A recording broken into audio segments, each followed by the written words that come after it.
అందరికీ నమస్తే అండి. I Manu Chaudhary, Ayurveda and family coach. ఈరోజు డయాబెటిక్ అంటే చుక్కర వ్యాధి, మధుమేహ వ్యాధి అని మనం వినే ఉంటారు. ఆల్మోస్ట్ ఇది ఇప్పుడు 100లో 60-70% పీపుల్స్లో ఇది అనేది కనిపిస్తుంది. సో అయితే ఈ డయాబెటిక్ లేదా ఈ చక్కెర వ్యాధి, షుగర్ వ్యాధి రావడానికి రీజన్స్ ఏంటి అండ్ దీన్ని కంట్రోల్ చేసుకోవచ్చా అని చెప్పి ఈరోజు మనం మాట్లాడుకుందాం. సో ఈ డయాబెటిక్ అనేది లైక్ కొంతమందికి హెరిడిటీగా రావచ్చు, అంటే వంశపారంపర్యంగా వచ్చే ఛాన్స్ ఉంది. అండ్ కొంతమందిలో చూసుకుంటే లైక్ హెవీగా స్వీట్స్ తినడం వల్ల వస్తుంది.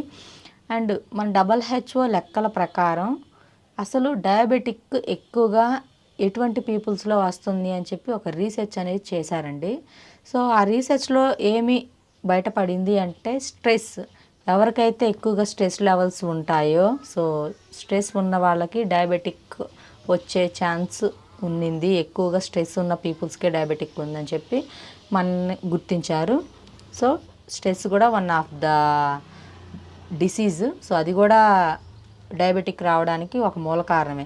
సో అలాంటప్పుడు మనం చేయాల్సింది ఏంటి అంటే ఫస్ట్ ఆఫ్ ఆల్ స్ట్రెస్ని కంట్రోల్ చేసుకోవాలి. అండ్ సెకండ్ వన్ వచ్చేసి హెవీగా స్వీట్స్ తినడం, హెవీగా జంక్ ఫుడ్స్ తినడం మానేయాలి. ఇది ఒకటి. అండ్ మనం తీసుకునే ఫుడ్కి అండ్ మనం అంత వర్క్ చేస్తున్నామా లేదా, మనం తిన్న ఫుడ్ మనకి డైజెస్ట్ అవుతుందా లేదా, అండ్ ఫుడ్కు తగ్గ వర్క్ మనం చేస్తున్నామా లేదా అని అదొకటి పాయింట్అవుట్ చేసుకోండి మీరు ప్రతి ఒక్కళ్ళు కూడా. సో ఇదొకటి. అండ్ వీటితో పాటు ఇంకొకటి ఏంటి అంటే డయాబెటిక్ ఉన్న పేషెంట్స్కి చాలామందికి కూడా కాళ్ళ తిమ్ముళ్ళు రావడం అండ్ లైక్ ఎక్కువగా హెయిర్ ఫాల్ అవ్వడం, కాళ్ళు మొద్దుబారినట్లుగా ఉండడం, అండ్ మనకి ఫింగర్స్ ఉన్నాయి కదా, ఈ ఫింగర్స్ మధ్యలో చురుకులుగా అనిపించడం, లైక్ సూదితో గుచ్చినట్లుగా పెయిన్స్ రావడం ఇలా ఉంటుంది. అండ్ వీళ్ళు లైక్ చెప్పులు వేసుకోకుండా లైక్ వాక్ అలాంటివి చేస్తున్న రోడ్ పైన కానీ ఇంట్లో కానీ కాళ్ళన్నీ కూడా బాగా బర్నింగ్ సెన్సేషన్ వస్తూ ఉంటుంది. అండ్ వీళ్ళు అడుగు కూడా వేయలేరు. సో అలాంటి వాళ్ళందరికీ కూడా డయాబెటిక్ ఉన్నప్పటికీ కూడా ట్యాబ్లెట్ వేసుకున్నప్పుడు వీళ్ళకి బ్లడ్లో షుగర్ లెవెల్స్ కంట్రోల్ అయినట్టుగా చూపిస్తుంది. బట్ అదర్ ప్రాబ్లమ్స్ అయితే కంట్రోల్ అవ్వట్లేదు చాలామందికి. సో అలాంటి పేషెంట్స్ చాలామంది ఉన్నారు నా దగ్గర. సో నేను చెప్పేది ఏంటి అంటే డయాబెటిక్ని మీరు న్యాచురల్గా మీ లైఫ్ స్టైల్ తోటే మీరు కంట్రోల్ చేసుకోవచ్చు. సో అది ఎలా అని అంటే లైక్ మన ప్రజెంట్ మన లైఫ్ స్టైల్ ఎలా ఉందో మొత్తం దానికి ఆపోజిట్గా మీరు మారగలిగినప్పుడే ఇది మొత్తం కూడా కంట్రోల్ అవుతుంది. సో ఎలా అని చెప్తే ఎర్లీ మార్నింగ్ మనం నిద్ర లేవగానే చక్కగా మనకి మన ఇంటి చుట్టూరు వేప చెట్లు ఉంటాయి. చక్కగా 4 వేప చిగుర్లు తీసుకొని నీట్గా కడిగేసేసుకొని నమిలేయండి వాక్ చేస్తూ. ఇదొకటి. అండ్ సెకండ్ వన్ వచ్చేసి జామ చెట్లు ఉంటాయి. చక్కగా 4 జామ ఆకులు కట్ చేసేసుకొని నీట్గా క్లీన్ చేసేసుకొని తినండి. ఇది కూడా మంచిది. అండ్ మనకి కిచెన్లో మెంతులు దొరుకుతాయి. డైలీ 1 స్పూన్ మెంతులు లైక్ నానబెట్టేసేసుకొని బాయిల్ చేసేసుకొని మింగండి. లేదు అని అంటే మెంతుల్ని పౌడర్ చేసేసుకొని కళ్ళు మూసేసుకొని కొంచెం 1/2 టేబుల్ స్పూన్ వేసేసుకొని మింగేసి గోరువెచ్చని నీళ్ళు 1 గ్లాస్ తాగండి.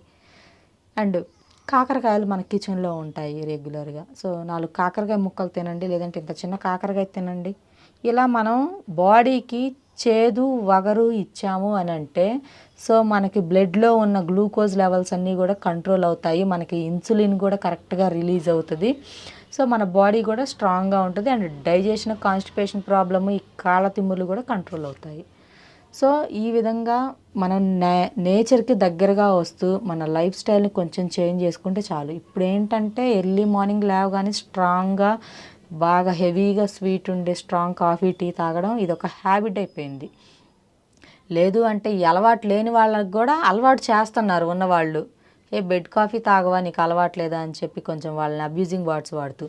సో అదంతా కూడా మనకి ఈ మధ్యకాలం వచ్చినవే. టీలు కాఫీలు అనేది తాగండి, కాదనట్లేదు. బట్ లేవగానే వాటిని తీసుకోకుండా ఏదో ఒక లైక్ మీ కాలకృత్యాలు అవి తీర్చుకొని చక్కగా గోరువెచ్చని నీళ్ళు తాగి ఆ తర్వాత తీసుకోండి, నో ప్రాబ్లం. అలా కాకుండా లేవడంతో తీసుకోవడం వల్ల ఏమవుద్దంటే మనకి లైక్ ఇన్సులిన్ ఎక్కువగా రిలీజ్ అయ్యే టైం అది. సో ఆ టైంలో మీరు ఇలాంటివి ఇస్తే మనకి తగ్గిపోతుంది, ఇన్సులిన్ రిలీజింగ్ అనేది తక్కువగా రిలీజ్ అవుతుంది.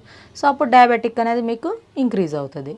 సో ఇటువంటి చిన్నపాటి టిప్స్ అనేవి పాటిస్తే మనకి డయాబెటిక్ అనేది కంట్రోల్ వస్తుంది. నేచర్కి దగ్గరగా ఉండండి, ఫ్రూట్స్ వెజిటేబుల్స్ తగ్గించండి, ఇవి చాలు. అండ్ వీటితో పాటు కొంచెం యోగా, మెడిటేషన్, వాకింగ్, జిమ్కి వెళ్ళే వాళ్ళైతే వెళ్ళండి, నేను వద్దని అయితే నేను చెప్పను. బట్ వాటన్నిటికన్నా కూడా న్యాచురల్గా ఉండే ఎక్సర్సైజెస్లు అంటే yoga, meditation, walking chief and best ఇవి నాకు తెలిసి. సో ఇది. అండ్ డయాబెటిక్ పేషెంట్స్కి కొన్ని ఆయుర్వేద మూలికలు చెప్తాను. సో అవి ఏంటి అని అంటే అశ్వగంధ, మెంతి, వేప, కాకర అండ్ గంధ ఖర్జూరాలు, సొంటి, మిరియాలు, ఇవి చాలండి. సో ఇవన్నీ ఈక్వల్ క్వాంటిటీస్లో తీసుకొని చక్కగా పొడి చేసేసి ఉదయం సాయంత్రం ఈ పౌడర్ని గినక కషాయంలా పెట్టుకొని గినక మీరు తీసుకుంటే మీకు బాడీలో ఉన్న ఈ డయాబెటిక్, ఈ షుగర్ లెవెల్స్, గ్లూకోజ్ లెవెల్స్ అన్నీ కంట్రోల్ అయ్యి హ్యాపీగా హెల్తీగా ఉంటారు. సో ఈ వీడియో మీకు నచ్చితే లైక్ చేయండి, షేర్ చేయండి. Thank you.